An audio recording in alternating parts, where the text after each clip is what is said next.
হঠাৎ গভীর রাত্রে এসে আবু বকরের দরজায় একটা টোকা মারছে।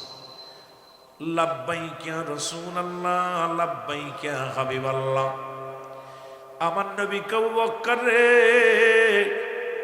আমি যে তোমার দরজায়, তুমি টের পাইলা কেমনে করে? বলে ইয়া রাসূলুল্লাহ, ইয়া হাবিবাল্লাহ, আমার মন বলে আমার নবীজি বলেছিল না জানি কখন যেন এই মক্কা থেকে মদিনায় যেতে হবে। এত রাত্রে আমার দরজায় কে টুকা মারবে রে? আমার নবী দরদি নবী আমার ঘরের মধ্যে আগমন করেছে। আবু বকর বলে আমার নবী আবু বকর, তুমি ঘুমাও না রে। ও নবীর প্রেমিকেরা, সুন্নি জনতা শোনো। আবু বকর রাদিয়াল্লাহু তাআলা ডাক দিয়ে বলে নবী গো, যেদিন থেকে আপনি বলছেন যে কোনো সময় যেতে হবে গো ইয়া রাসূলুল্লাহ, ইয়া হাবিবাল্লাহ, ওদিন থেকে আমি আবু বকর একটা দিন পিঠ লাগাই নাই বিছনায়। কারণ আমার নবী কখন এসে ডাক দিবে, দ্বিতীয় ডাক দিতে হলে আমার নবীর কষ্ট হবে রে, না জানি শত্রুপক্ষ হানা দিবে। এই কারণে ইয়া রাসূলুল্লাহ, ওইটা দিন থেকে আমি আজ পর্যন্ত একটা রাত আমার এই পিঠ আমি বিছনায় লাগাই না। যমুনার যুবকেরা রে, আজকে যেমন ছাত্র যুবক যৌথ ভাবে আজকের এই মাহফিল কেন সাজাইলি? যুবকেরা শোন, আমার নবীর প্রেমিকেরা রে, রাহমাতুল লিল আলামিন বলে আবু বকর রে, তাড়াতাড়ি গুছায় নাও, দেরি করো না। বলে ইয়া রাসূলুল্লাহ, ইয়া হাবিবাল্লাহ, আমি প্রস্তুতি, আপনি চলেন। নবী কয় তোমার মালামাল গোছাইবা না? বলে হুজুর, যেদিন শুনছি যা লাগবে সেদিন থেকে আমি প্রস্তুতি আছি। আজকে 1 বছর পরে মাহফিলটা নেছে, গ্রামের মানুষ এখনো বুঝি প্রস্তুতি হতে পারে নাই। জান্নাতের বাগান যেখানে রওনা দিলে সগীরা গুনাহ মাফ হয়ে যায়, এখানে আসিয়া যদি খাস তওবা করে, আল্লামা কুতুবী রাহমাতুল্লাহ বয়ান করে, বান্দা যখন কবরের ভয়ে, জাহান্নামের ভয়ে, বান্দা যখন চোখের পানি এগুলো ছেড়ে আল্লাহ বলে ডাক দেয়, রব্বি কারীম জীবনের সব গুনাহ মাফ করে দেয়। জোরে বলেন সুবহানাল্লাহ। এ জীবনের বাবারা শোনো, ছোট মাসুম বাচ্চারা শোনো, অনেক লম্বা বড় ইতিহাস বলতে গেলে সময় লাগবে। মক্কা থেকে মদিনায় চলে গেলেন আমার নবী, ভিতরে অনেক ইতিহাস, এটা বলতে গেলে আপনাদের রাত কেটে যাবে, 2-4 ঘন্টা আমি পারবো না। যেহেতু অনেক আলোচনা আছে, এর মধ্যে টাচ দেওয়া লাগবে। আমার বাবারা আমার, এগুলো যদি আলোচনা করতে যায় লম্বা আলোচনা হয়ে যাবে, আপনাদের সময় দিতে পারবো না। রাসূলুল্লাহ মক্কা থেকে মদিনায় যাইয়া রে, জন্মভূমি মায়ের ভূমি,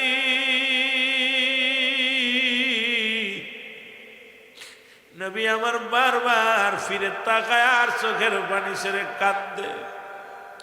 নবীজি তাকায় কাঁদে রে, আমার বাবার ভূমি, আমার মার ভূমি, আমি ছেড়ে মদিনায় যাব রে। বারবার মক্কার দিকে যায়, মদিনার দিকে ফিরে তাকায়। জিবরিল আমিন ডাক দিয়ে কয় নবী গো, আর চোখের পানি ফেলেন না, চোখের পানি মুছে ফেলেন নবী। ইসলাম যদি জিন্দা হয়, যত তাড়াতাড়ি ইসলাম জিন্দা হবে তত তাড়াতাড়ি আপনার মায়ের ঘরে আসতে পারবেন। জোরে জোরে বলো মারহাবা, আর একটু জোরে জোরে চিল্লায় বলো আল্লাহু আকবার। ও যুবক, নবীজি যে মদিনায় যে বসে আছে রে, ছোট্ট 2টা বালক। আমি ওয়াজ এমনি শুরু করি নাই, কারণ আপনারা জানেন আমি বাস্তববাদী বক্তা, বাস্তবতা নিয়ে বেশি আলোচনা করি। ছোট্ট 2টি মাসুম বাচ্চা, একটা ছেলের বয়স 8 আর একটা ছেলের বয়স 10। এইরকম 2টি বাচ্চা নবীজি আসছে খবর শুই না, আসলে গেছে রে মুসলমান। যা সালাম দা, আসসালামু আলাইকুম ইয়া রাসূলুল্লাহ ইয়া হাবিবাল্লাহ। নবী গো, নবী বলে আলাইকুম আসসালাম। বালকেরা রে, তোমরা কি চাই? বলে হুজুর আপনার বাড়ি কোথায়? বালক দুটি ইন্টারভিউ আমার নবীর। এক বালকের বয়স মাত্র 10, আর এক বালকের বয়স মাত্র 8। আর এই মুসলমান শোনো, যমুনার বাবারা শোনো গো, মায়ার নবী দয়ার নবীর ইন্টারভিউ নাই, দুইটা বালক যাইয়া ডাক দে বলে আসসালামু আলাইকুম নবী গো, ও নবী আপনার বাড়ি কই? নবী কয় বালকেরা রে, আমার বাড়ি মক্কায়। সুবহানাল্লাহ। এর নবীর আদর্শ সে করে যুবকের দলেরা। নবী কে আমার বাড়ি মক্কায়। বালক দুটি বলে হুজুর, মক্কায় আপনার আব্বা মা কি বেঁচে আছে দুনিয়ার মধ্যে? আমার নবী যখন শুনছে আব্বা মা বেঁচে আছে রে, নবীর কলিজার মধ্যে আঘাত লাগছে না। নবী আমার চোখের পানিগুলো দর দর করে ছেড়ে দিচ্ছে। বালক দুটির বুকের মধ্যে টানতে নিয়ে কয় বালকেরা রে, আমি নবী এমন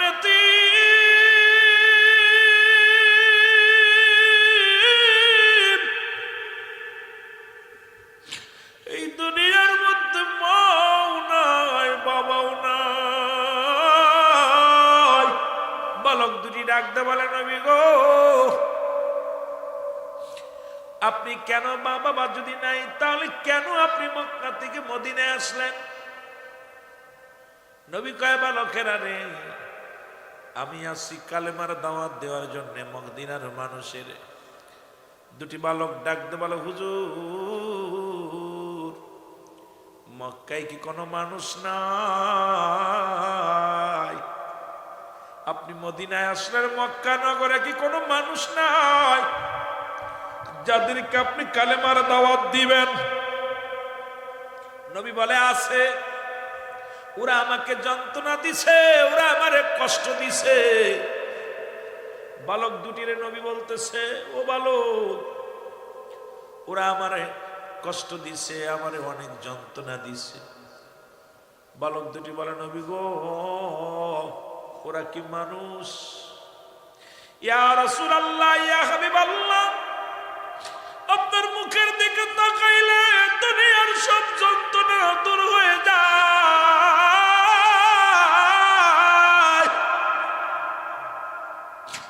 আপনার মুখের দিকে তাকাইলে ক্ষুধা নিবারণ হয়ে যায়। নবী গো,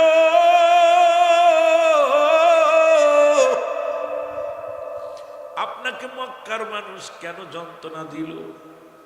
আপনি তো কারোর আঘাত করেন নাই, কারোর কষ্ট দেন নাই।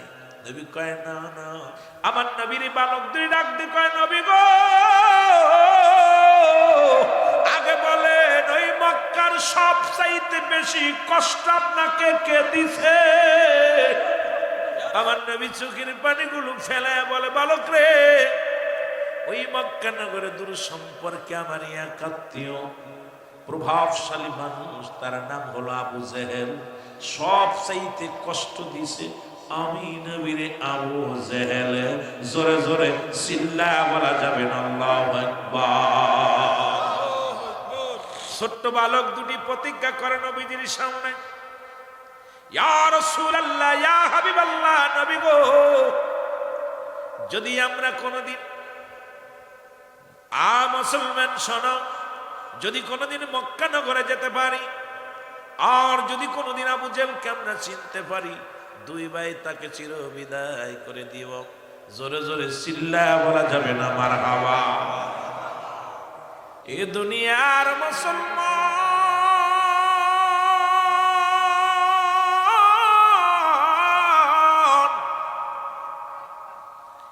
নবী লাগবে কবরে, নবী লাগবে মিজানে, নবী লাগবে ফুলসিরাতে, নবী লাগবে আমার কিয়ামতের ময়দানে। নবী বিনে কোনো বান্ধব নাই, নবী বিনে কোনো গতি নাই।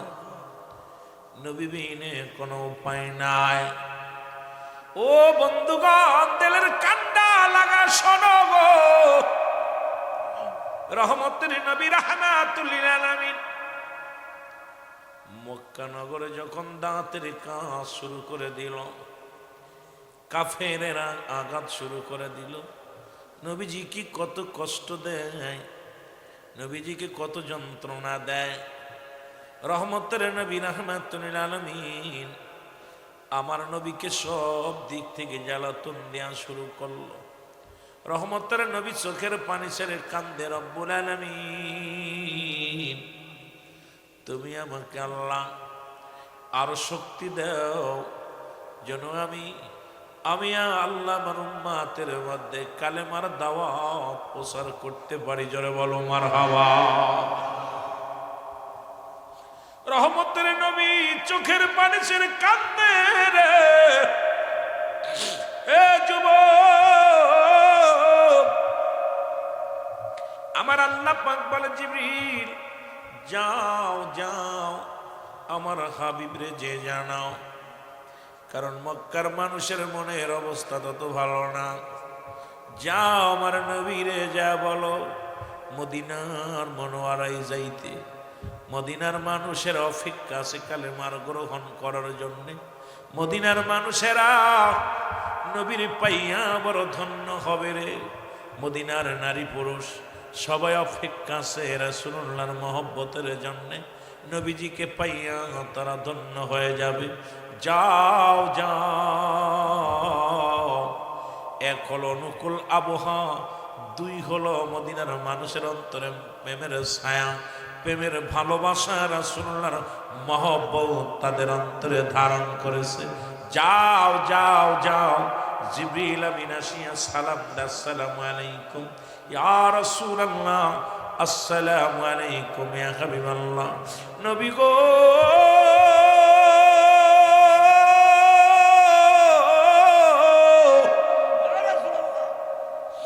আপনি দেরি করেন না, আপনাকেও কম দিয়েছে আমার আল্লাহ রাব্বুল আলামিন। আর দেরি করেন না, যান যান, এই মক্কা ভূমি ছেড়ে মদিনার দিকে চলে যান। মদিনার মানুষগুলো কালেমার বাণী পাওয়ার জন্য আকুল হয়ে বসে আছে। নবী গো যান যান। আমার নবী ডাক দিকে, জিবরিল রে, এই মক্কা ভূমি আমার মায়ের ভূমি, এই মক্কা ভূমি আমার বাবার ভূমি, এই ভূমি আমার জন্মভূমি রে জিবরিল। এই ভূমি সইয়া আমি কেমনে যাব রে? আমি নবী আমার মায়ের দেশ বাবার দেশ ছেড়ে কেমনে যাব? আমার আল্লাহ ডাক দিয়ে কয়, জিবরিল রে, আমার হাবিবকে ডাক দিয়ে বলো যেতে মদিনায়। মদিনায় ইসলামের পতাকা উত্তোলন হবে রে জিবরিল। মদিনার বুকে পথ পথ করে ইসলামের পতাকা উত্তোলন হবে। আবার আমার নবীজি জন্মভূমি মক্কায় ফিরে আসবে রে জিবরিল। যাও যাও আমার নবীরে যা বলো। আমার নবীর কাছে আইয়া জিবরিল আমিন বললেন, আমার নবীজি হুকুম পাইয়া মক্কা ভূমি ছেড়ে মদিনায় চলে গেলেন। জোরে জোরে চিল্লায়া বলা যাবে না মারহাবা? আর একটু জোরে জোরে চিল্লায়া বলা যাবে না মারহাবা? এ দুনিয়ার মুসলমান,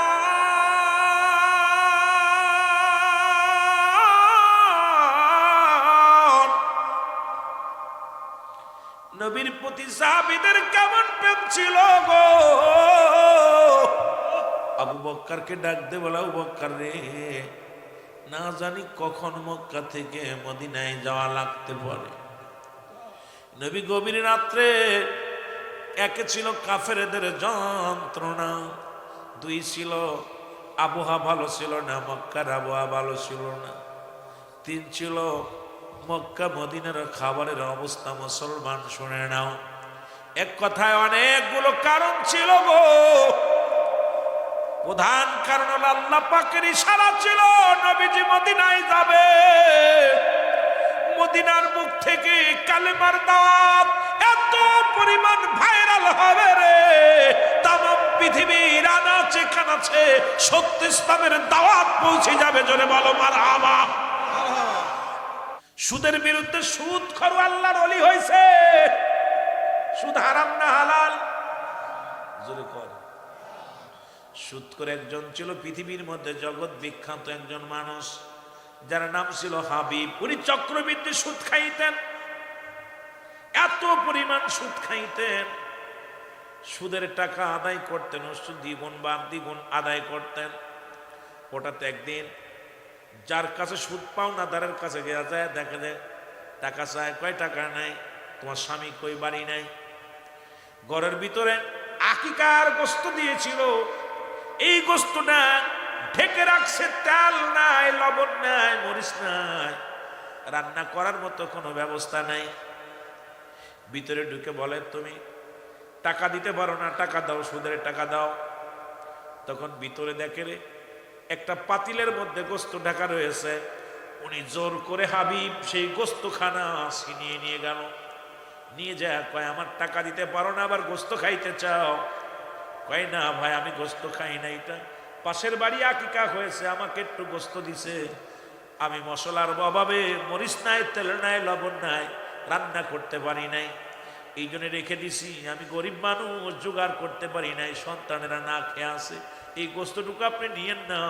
তবু জোর করে ছিনিয়ে নিয়ে বাড়ি গেলেন। বাড়ি যে বিবিরে ডাক দে, কয় বিবিরে, ও বিবি, সুন্দর করে রান্না করো, সুন্দর করে রান্না করো, এই গোস্ত আমি রান্না করো, আমি গোসল করে এসে খাবো। রান্না হয়ে গেল, সুন্দর করে রান্না করে পাতিলের মধ্যে রেখে দিছে।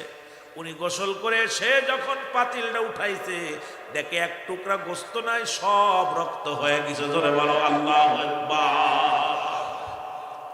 সব গোস্তগুলো যখন রক্ত হয়ে গেছে, তখন এই বাট পাতিলের দিকে তাকায় একটা চিৎকার মেরে বলে, আল্লাহ, আমি জোর করে গোস্ত নিয়ে আসি, রান্না করলাম, এটা যদি রক্ত করে দিতে পারো, পৃথিবীর মধ্যে আমি যে কত মানুষের কাছে জোর করে সুদ খাই, আল্লাহ, আমার অবস্থা কেমন করবো রে আল্লাহ রব্বুল আলামিন। আজ থেকে প্রতিজ্ঞা করলাম আমি আর জীবনে সুদ খাবো না। তওবা করলেন, তওবাতুন নসুহার সঙ্গে সঙ্গে এমন খাস তওবা করলেন, রব্বুল আলামিন কবুল করে ফেললেন। মুসলমান, এই পৃথিবীর মধ্যে কবুল শুধু হয় না, ওই জামানার মধ্যে, তৎকালীন জামানার মধ্যে হাবিবকে আল্লাহ রব্বুল আলামিন জগৎ বিখ্যাত একজন আল্লাহর ওলি বানায়া দিয়েছে। ধরে বলেন মারহাবা। আমি এগুলো যাব মুসলমান, এই জন্য 5 শ্রেণী নারী বিবাহর কথা বলছে। জোরে বলেন কয় শ্রেণী? জোরে বলো কয় শ্রেণী? নারী বিবাহের কথা বলছে। যে গুণাগুণ ছিল 5টা গুণের নারী দেখে বিয়ে করা লাগবে, আত্মটা করা লাগবে। এবার বাইর হয়ে যাবে বাবা সব। যুবক বাবারা খেয়াল করবা, কারণ নবীজির মায়ের ভিতরে এই গুণ ছিল। গাউসে পাক আব্দুল কাদের জিলানী, তার মায়ের ভিতরে এই গুণ ছিল। বাবারে আমার, অলিকুল শিরোমণি যিনি, ওনার মায়ের ভিতরে যে গুণটা ছিল, তৎকালীন জামানার মধ্যে বাদশাহ, মুসলমান শুনে নাও, এই পৃথিবীর মধ্যে বাদশাহ কে ছিল? তামাম পৃথিবীর খলিফা বানাইলেন আল্লাহ 4 জন ব্যক্তিকে। তাদের মধ্যে মুসলমানদের মধ্যে 2 জন, আর কাফেরদের মধ্যে 2 জন। এই মুসলমানদের মধ্যে 2 জন, একজন নাম হলো বাদশাহ সুলাইমান। এই পয়গম্বর সুলাইমান আল্লাহ পৃথিবীর খলিফা বানাইলেন। আমার বাবারা আমার, এই খলিফার যখন বিবাহর বয়স হলো, তখন উজির যায় বলে, হুজুর আপনার বিয়ের বয়স হয়ে গেছে, বিয়ে করা লাগবে। কয় আমার আল্লাহ পাক তো আমারে জানায়া দিছো উজির, এই 5টা গুণের নারী যদি পাও তাহলে আমি বিয়ে করব, নয়তো আমি বিয়ে করব না। এই 5টা গুণের নারী, গুণান্বিত নারী আমি বিয়ে করব। জোরে বলো মারহাবা। আমার যুবক বাবারা গভীর মনোযোগ। তার ভিতরে 1 নাম্বার 1 হলো সতীত্বর আমানতদারি। জোরে বলো মারহাবা। আস্তে না জোরে কইবেন। 1 নাম্বার হলো সতীত্বর আমানতদারি। এখন কয়টা মেয়ে পাবেন? মামাতো ভাই, খালাতো ভাই, চাচাতো ভাই, যাদের সঙ্গে দেখা করা হারাম। ও যুবকেরা শুনেন, আজকে যুবক যারা আসো, যুবকদের উদ্যোগে মাহফিল হয়, শোনো, খালাতো ভাইয়ের সঙ্গে, খালাতো বোনের সঙ্গে দেখা দেওয়া হারাম, মামাতো বোনের সঙ্গে দেখা দেওয়া হারাম।